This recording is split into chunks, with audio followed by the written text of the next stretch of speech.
Welcome back to another episode of Metro Subaru Thingamabob.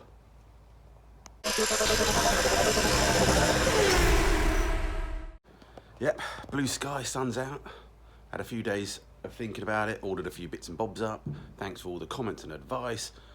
I'll take some into consideration, I'll ignore some because that's just what I do. I do apologise. And yeah, we've got to put some of this mess back together. That's what our aim is for today, is try and make this resembling an engine again. So, got a few bits arrived, I've got a few donations again. So I'll go through that as well. The other thing people have asked me to do is set up an Amazon list, a wish list. So I've done that, that'll be in the description. If anybody wants to sort of donate anything to the channel, go check out that. You don't have to, not a problem. It's just some people have asked for it. So set one up. And yeah, we've got a lot to do today, let's crack on. One thing I've just noticed is there's another hole in here for another sensor, which I don't think my old manifold had. So we're going to need something to go in there, otherwise it's going to leak. Anyway, so yeah. Oh, what am I doing? First thing, have you bought a pizza cutter yet? Half sold now, we're racking through them now, so go get them quickly. Check out the description. So what have we got? We've got some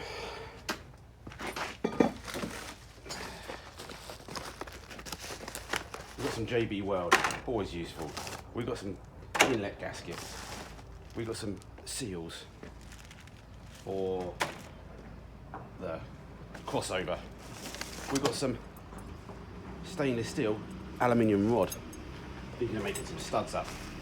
And I've got a few other bits which we'll show later. It's an alternator mount which I got kindly donated by Subaru Surgery, and now here comes about. Okay, first thing we need to do is take these rubber seals out, get rid of this one stud that's snapped off, so weld something onto it and lift it off, or undo it I mean, and then figure out what we're doing with the back hole, which is cracked slightly. As I said, people have said holy coil, but I think there's enough thread now that I'm going to wind in a stud which will go in further, and they're stainless, so hopefully I shouldn't have this problem again. But yeah, you can definitely see this one. I'm pretty sure if we get the O-rings out in a minute, they're round. These are square now, because obviously they've just been in there so long. Yeah, crack on, Matthew.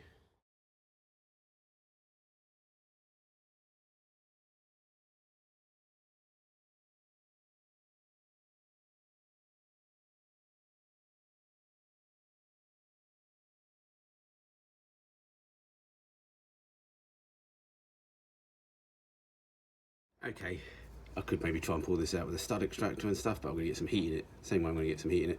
I'm going to weld the washer to the stud first to give me a bit of extra room to actually weld the nut on. And then we'll weld the nut on as well. Or we'll just weld the nut on top and then get a spanner on it and see if it comes loose. Okay, welding didn't work. Oh.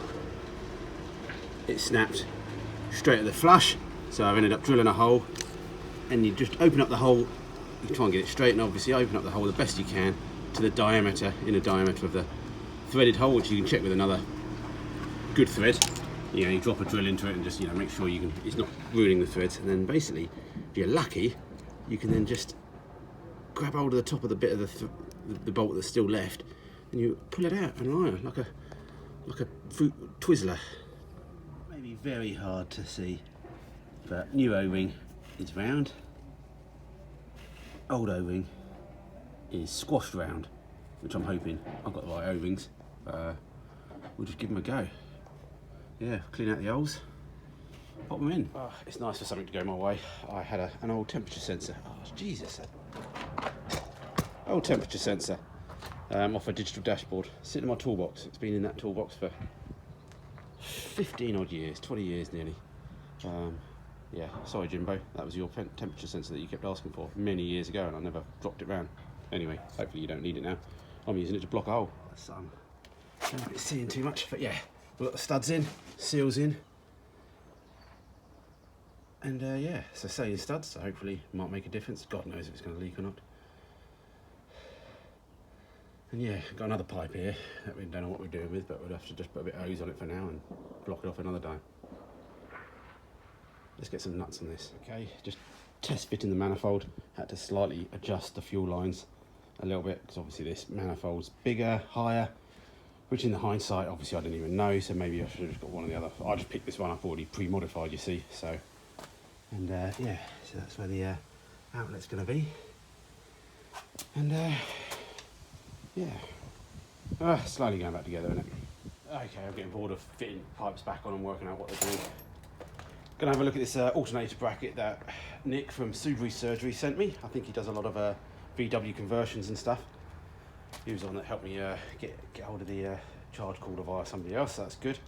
So yeah, he sent me one of his brackets that they use in the VW community to lower it and move it sort of over to here where the aircon pump is. So we're gonna give it a go. So yeah, comes with like a little buckle, some bolts and some washers. Took me a second to work out how it works, but I think I know now. It goes over that pipe, that's what that hole's for. Some spacers, and bolt it on.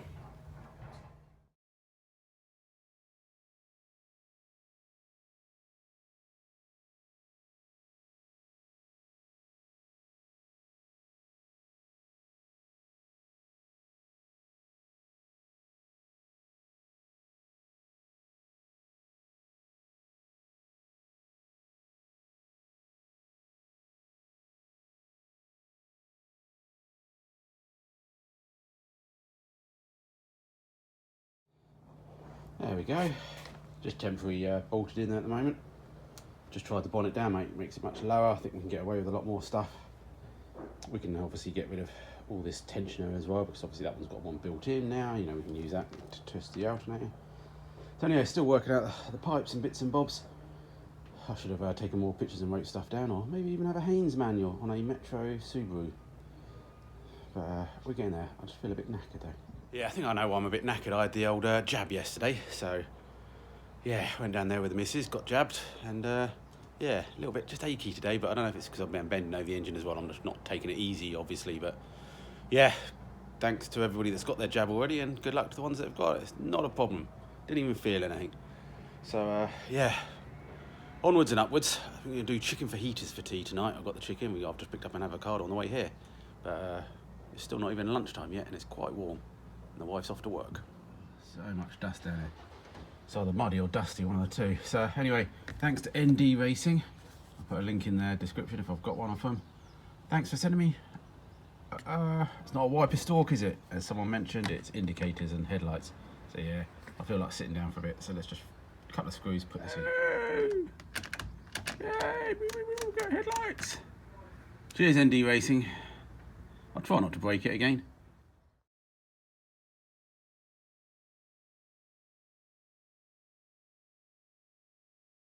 Managed to take the gear lever gate off with a file because I couldn't get out the car to reach a knife. Quite therapeutic. I don't know why this gear knob comes off. Oh, maybe it's got a little knock nut. I don't know, I hated it to start with. I'm starting to like the my purple knob now.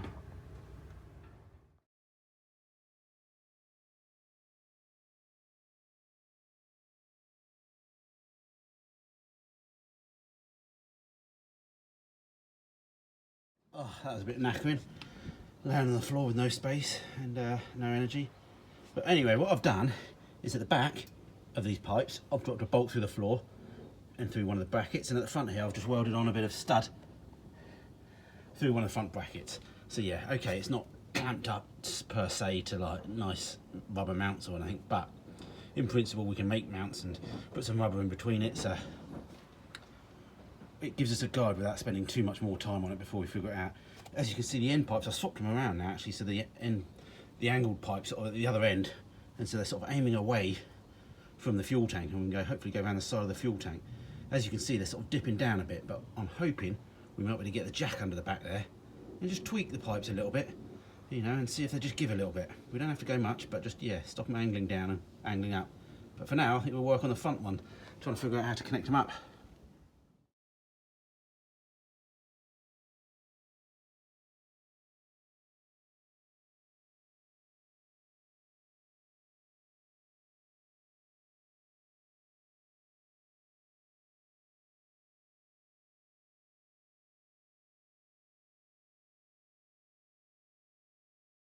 Okay, this is what I'm thinking. I've got a 45-degree reducer going off down there. We've got this pipe that basically goes straight onto the back pipes. We can run it along the chassis rail, let's call that, and then clamp it up so it's not rubbing or anything. And then if we just make up a now, which I'm waiting for the aluminium tube, is to make up a slightly curved sort of, you know, degree bend to join the two up. And then we can obviously maybe even go a bit further back with the aluminium tube, just so there's less of this length and I can reuse more of it. So I think that'll work, even though I haven't got all the bits yet. But let's move on to the top one. Worked out a bit better than I thought. I don't know if you can just see that. So basically, yeah, I only had blue on eBay. The length, I wanted some long 90 degrees. And then, yeah, joined up with a bit of rubber hose, which the guy, I've forgotten his name, Welsh guy that gave me the radiator last week, gave me a bit of a length of hose as well. So rubber hose on that bottom, and we got like a little joiner in the middle. But yeah, goes all right. Seems to be clearing most things and not too close to anything like rubbing. Bit of a gap through the drive shaft there, and hopefully I'm not making you feel sick. Just found a bit of scrap pipe. I'm just going to yeah, cut it up, knock it up, just to try and make me a template for this bit, just so we know what we're doing. Yeah, ready to see some workmanship. Look at that, baby. Might have been some sort of wheelbarrow type handle type thing, but look at that. This is only temporary, guys. Don't get all paddy. It's not going to be on there forever. Anyway, let's trim it up and see if it fits. To be honest, I could mostly have made this a bit longer.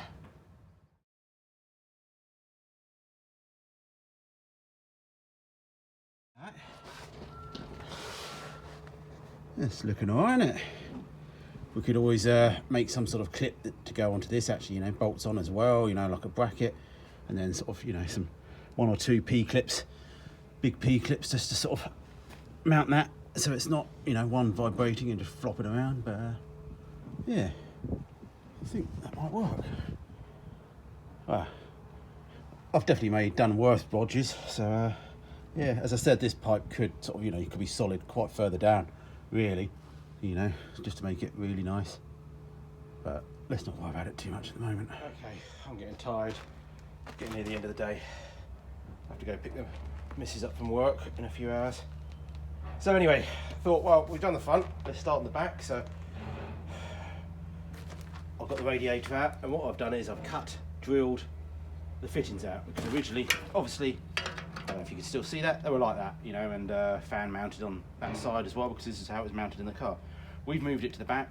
Be nice not to have, you could have still run the tubes and the pipes and everything, but you just put in another 180 degrees on everything to get it onto the other side. Where if you're on this side, you've got 90, 90 in. Well, that one you'd do 90, 90 in. Anyway, chop them out. We're going to flip them around and try and TIG weld them back in. Did the same for the bottom, like that. Lift, dash, losh. And yeah, I picked up some argon the other day, so maybe tomorrow, Sunday, we'll do a little extra bonus Jonas video of seeing if I can still TIG weld. Not that I could TIG weld anyway, I'm just saying that, but I did enough before to change some fittings on a radiator and it didn't leak. So, and some brackets and stuff, so, you know, as long as it don't leak, the welding's good, isn't it? Alright, what time is it? Okay, we're calling it for the day. I'm knackered. We started to get the inlet back on, that's on, and I've got some pipes that have arrived at home, all to do with the sort of turbo feed pipe as well. I want to try and redo that, try and gain a little bit more space just for the bonnet and etc. So we've got the front end heater hoses connected up, which is good. We've got the rear radiator now, it needs to come home, and we're going to modify that and fire up the old TIG welder tomorrow. Do a little bonus video maybe. If it goes okay, then we can get the back end plumbed in. That would be cool. Need to look for another little header tank, I think, at the back. I'm not going to run an extra pump just at the moment. We're just going to connect it up, easily add another pump on, not a problem. We're just going to see how it goes to start with, just because I can't afford to buy another pump just at the moment. And yeah, so we're tidy up. Amazon wish list in the description if you really want to help out. If you don't, just hit the like button. That's the main thing, and share it with other people. I'll go for a rest. Chicken for heaters. Everybody have a good weekend. Watch the Formula 1. And see you soon. And again, thanks for everybody that's donated bits and bobs. Really appreciate it. Bye. Oh, bye Alan from work and his other half.